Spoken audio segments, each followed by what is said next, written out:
ಸಿಂಗಾಪುರದಲ್ಲಿ ವಿನಾಶವನ್ನ ಉಂಟು ಮಾಡಿದ್ದ ಕೋವಿಡ್ನ ಹೊಸ ರೂಪಾಂತರಗಳಾದ KP2 ಮತ್ತು KP1 ಈ ಭಾರತದಲ್ಲೂ ಹರಡ್ತಾ ಇವೆ.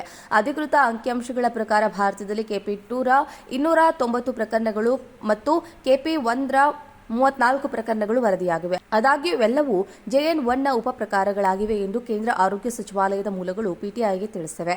ಹೊಸ ಕೋವಿಡ್ ರೂಪಾಂತರದಿಂದ ಆಸ್ಪತ್ರೆಗೆ ದಾಖಲಾಗುವುದು ಮತ್ತು ತೀವ್ರ ಪ್ರಕರಣಗಳಲ್ಲಿ ಯಾವುದೇ ಹೆಚ್ಚಳವಾಗಿಲ್ಲ ಎಂದು ವರದಿ ಗಮನ ಸೆಳೆದಿದೆ. ಹೊಸ ಕೋವಿಡ್ ರೂಪಾಂತರಗಳಾದ KP2 ಮತ್ತು KP1 ಪ್ರಕರಣಗಳು ಹೊರಹೊಮ್ಮುತ್ತಿರುವುದರಿಂದ ಭಯಪಡುವ ಅಗತ್ಯವಿಲ್ಲ. ಪ್ರಕರಣಗಳ ಹೆಚ್ಚಳದಿಂದ ಚಿಂತಿಸುವ ಅಗತ್ಯವಿಲ್ಲ. ರೂಪಾಂತರಗಳು ತ್ವರಿತಗತಿಯಲ್ಲಿ ಸಂಭವಿಸುತ್ತಲೇ ಇರುತ್ತವೆ ಮತ್ತು ಇದು SARS-CoV-2 ನಂತಹ ವೈರಸ್ಗಳ ನೈಸರ್ಗಿಕ ನಡವಳಿಕೆಯಾಗಿದೆ. ಇನ್ಸಾಕೋಗ್ ಕಣ್ಗಾವಲು ಸೂಕ್ಷ್ಮವಾಗಿದೆ ಮತ್ತು ಯಾವುದೇ ಹೊಸ ರೂಪಾಂತರದ ಹೊರಹೊಮ್ಮುವಿಕೆಯನ್ನು ಹಿಡಿಯುವ ಸಾಮರ್ಥ್ಯವನ್ನು ಹೊಂದಿದೆ ಮತ್ತು ವೈರಸ್ನಿಂದಾಗಿ ರೋಗದ ತೀವ್ರತೆಯಲ್ಲಿ ಯಾವುದೇ ಬದಲಾವಣೆಯನ್ನು ಕಂಡುಹಿಡಿಯಲು ಆಸ್ಪತ್ರೆಗಳಿಂದ ಮಾದರಿಗಳನ್ನು ರಚನಾತ್ಮಕ ರೀತಿಯಲ್ಲಿ ತೆಗೆದುಕೊಳ್ಳಲಾಗುತ್ತದೆ ಎಂದು ಮೂಲಗಳು ತಿಳಿಸಿವೆ. ಸಿಂಗಾಪುರದಲ್ಲಿ ವಿನಾಶವನ್ನ ಉಂಟು ಮಾಡಿದ್ದ ಕೋವಿಡ್ನ ಹೊಸ ರೂಪಾಂತರಗಳಾದ KP2 ಮತ್ತು KP1 ಈ ಭಾರತದಲ್ಲೂ ಹರಡ್ತಾ ಇವೆ. ಅಧಿಕೃತ ಅಂಕಿಅಂಶಗಳ ಪ್ರಕಾರ ಭಾರತದಲ್ಲಿ KP2 ರ 290 ಪ್ರಕರಣಗಳು ಮತ್ತು KP1 ರ 34 ಪ್ರಕರಣಗಳು ವರದಿಯಾಗಿವೆ. ಆದಾಗ್ಯೂ ಇವೆಲ್ಲವೂ JN1 ನ ಉಪಪ್ರಕಾರಗಳಾಗಿವೆ ಎಂದು ಕೇಂದ್ರ ಆರೋಗ್ಯ ಸಚಿವಾಲಯದ ಮೂಲಗಳು PTIಗೆ ತಿಳಿಸಿವೆ. ಹೊಸ ಕೋವಿಡ್ ರೂಪಾಂತರದಿಂದ ಆಸ್ಪತ್ರೆಗೆ ದಾಖಲಾಗುವುದು ಮತ್ತು ತೀವ್ರ ಪ್ರಕರಣಗಳಲ್ಲಿ ಯಾವುದೇ ಹೆಚ್ಚಳವಾಗಿಲ್ಲ ಎಂದು ವರದಿ ಗಮನ ಸೆಳೆದಿದೆ. ಹೊಸ ಕೋವಿಡ್ ರೂಪಾಂತರಗಳಾದ KP2 ಮತ್ತು KP1 ಪ್ರಕರಣಗಳು ಹೊರಹೊಮ್ಮುತ್ತಿರುವುದರಿಂದ ಭಯಪಡುವ ಅಗತ್ಯವಿಲ್ಲ. ಪ್ರಕರಣಗಳ ಹೆಚ್ಚಳದಿಂದ ಚಿಂತಿಸುವ ಅಗತ್ಯವಿಲ್ಲ. ರೂಪಾಂತರಗಳು ತ್ವರಿತಗತಿಯಲ್ಲಿ ಸಂಭವಿಸುತ್ತಲೇ ಇರುತ್ತವೆ ಮತ್ತು ಇದು SARS-CoV-2 ನಂತಹ ವೈರಸ್ಗಳ ನೈಸರ್ಗಿಕ ನಡವಳಿಕೆಯಾಗಿದೆ.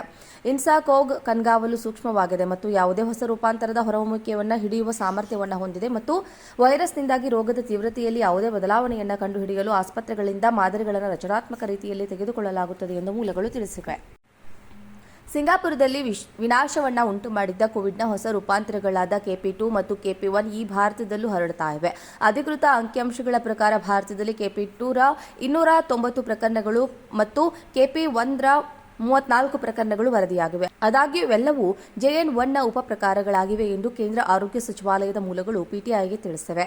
ಹೊಸ ಕೋವಿಡ್ ರೂಪಾಂತರದಿಂದ ಆಸ್ಪತ್ರೆಗೆ ದಾಖಲಾಗುವುದು ಮತ್ತು ತೀವ್ರ ಪ್ರಕರಣಗಳಲ್ಲಿ ಯಾವುದೇ ಹೆಚ್ಚಳವಾಗಿಲ್ಲ ಎಂದು ವರದಿ ಗಮನ ಸೆಳೆದಿದೆ. ಹೊಸ ಕೋವಿಡ್ ರೂಪಾಂತರಗಳಾದ KP2 ಮತ್ತು KP1 ಪ್ರಕರಣಗಳು ಹೊರಹೊಮ್ಮುತ್ತಿರುವುದರಿಂದ ಭಯಪಡುವ ಅಗತ್ಯವಿಲ್ಲ. ಪ್ರಕರಣಗಳ ಹೆಚ್ಚಳದಿಂದ ಚಿಂತಿಸುವ ಅಗತ್ಯವಿಲ್ಲ. ರೂಪಾಂತರಗಳು ತ್ವರಿತಗತಿಯಲ್ಲಿ ಸಂಭವಿಸುತ್ತಲೇ ಇರುತ್ತವೆ ಮತ್ತು ಇದು SARS-CoV-2 ನಂತಹ ವೈರಸ್ಗಳ ನೈಸರ್ಗಿಕ ನಡವಳಿಕೆಯಾಗಿದೆ. ಇನ್ಸಾಕೋಗ್ ಕಣ್ಗಾವಲು ಸೂಕ್ಷ್ಮವಾಗಿದೆ ಮತ್ತು ಯಾವುದೇ ಹೊಸ ರೂಪಾಂತರದ ಹೊರಹೊಮ್ಮುವಿಕೆಯನ್ನು ಹಿಡಿಯುವ ಸಾಮರ್ಥ್ಯವನ್ನು ಹೊಂದಿದೆ ಮತ್ತು ವೈರಸ್ನಿಂದಾಗಿ ರೋಗದ ತೀವ್ರತೆಯಲ್ಲಿ ಯಾವುದೇ ಬದಲಾವಣೆಯನ್ನು ಕಂಡುಹಿಡಿಯಲು ಆಸ್ಪತ್ರೆಗಳಿಂದ ಮಾದರಿಗಳನ್ನು ರಚನಾತ್ಮಕ ರೀತಿಯಲ್ಲಿ ತೆಗೆದುಕೊಳ್ಳಲಾಗುತ್ತದೆ ಎಂದು ಮೂಲಗಳು ತಿಳಿಸಿವೆ. ಸಿಂಗಾಪುರದಲ್ಲಿ ವಿನಾಶವನ್ನ ಉಂಟು ಮಾಡಿದ್ದ ಕೋವಿಡ್ನ ಹೊಸ ರೂಪಾಂತರಗಳಾದ KP2 ಮತ್ತು KP1 ಈ ಭಾರತದಲ್ಲೂ ಹರಡ್ತಾ ಇವೆ.